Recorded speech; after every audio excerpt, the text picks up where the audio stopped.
माँ दवाइयों से कहाँ ठीक होती है। मोटर साइकिल का पंक्चर लगाते हुए मैं फ़ैसला कर चुका था कि इस हफ्ते भी अपने घर वापस ना ही जाऊं तो बेहतर है।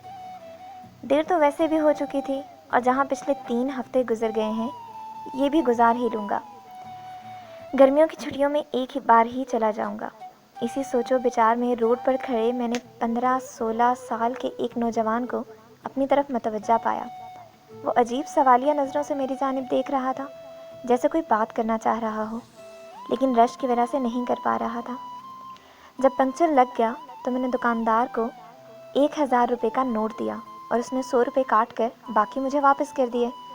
मैं मोटरसाइकिल पर सवार होकर जो ही वापस शहर की तरफ मुड़ने लगा तो वो लड़का जल्दी से मेरे पास आकर कहने लगा, भाईजान, मैं घर से मजदूरी करने आया था, आज दिहाड़ी नहीं लगी, आप मुझे वापसी का किराया 100 रुपये दे देंगे।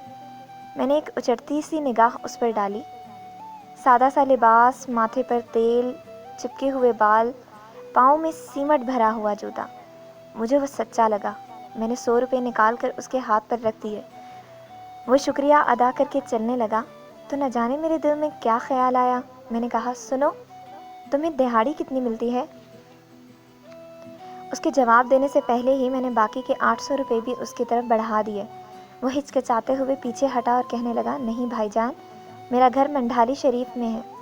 मैं 2-3 घंटे में पैदल भी जा सकता था, लेकिन कल से माँ जी की तबीयत ठीक नहीं, ऊपर से दिहाड़ी भी नहीं लगी। सोचा आज जल्दी जाकर माँ जी की खिदमत कर लूँगा। मैंने कहा, अच्छा, ये पैसे ले लो, माँ जी के लिए दवाई ले जाना। वो कहने लगा, दवाई तो मैं कल ही ले गया था, आज मैं सारा दिन माँ जी के पास रहूँगा तो वो खुद ही ठीक हो जाएंगी। माएँ भला दवाई से कहाँ ठीक होती हैं बाबूजी? मैंने हैरान होकर पूछा, तुम्हारा नाम क्या है? इतने में उसकी बस भी आ गई और वो बस की छत पर लपक कर चढ़ गया और मेरी तरफ मुस्कुराते हुए ज़ोर से बोला, गुल्लू। गुल्लू की बस आहिस्ता आहिस्ता दूर होती जा रही थी, लेकिन गुल्लू के वापस किए हुए 800 रुपये मेरी हथेली पर पड़े हुए थे और मैं हाई स्ट्रीट के रश में खुद को एकदम बहुत अकेला महसूस करने लगा। कुछ सोचकर मैंने मोटरसाइकिल का रुख रेलवे स्टेशन की तरफ मोड़ लिया। मोटरसाइकिल को स्टैंड पर खड़ा करके टोकन लिया और टिकट घर से 700 रुपये में साहिवाल का टिकट लेकर गाड़ी के इंतज़ार में बेंच पर बैठ गया। कब गाड़ी आई, कैसे मैं सवार हुआ, कुछ खबर ही नहीं। साहिवाल स्टेशन पर उतर के फाटक से अपने गांव के वैन पर सवार हुआ।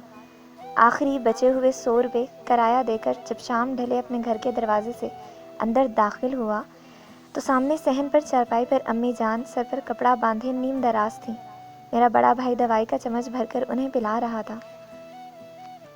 मुझे देखते ही अम्मी जान उठकर खड़ी हुई और ऊंची आवाज़ में कहने लगी, मेरा पुत्र खैर से घर आ गया है, अब मैं बिल्कुल ठीक हूँ। मैं आंखों में आंसू भरते हुए दौड़कर उनके सीने से जा लगा।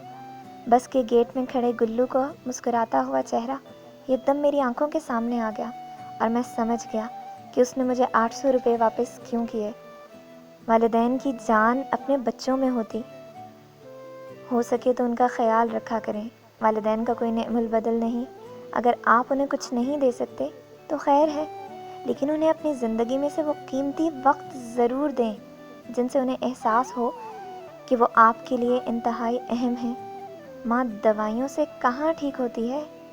माँ बाप को आपके पैसों की नहीं, आपकी भेजी दवाओं की नहीं, आपकी ज़रूरत होती है। खुश रहें।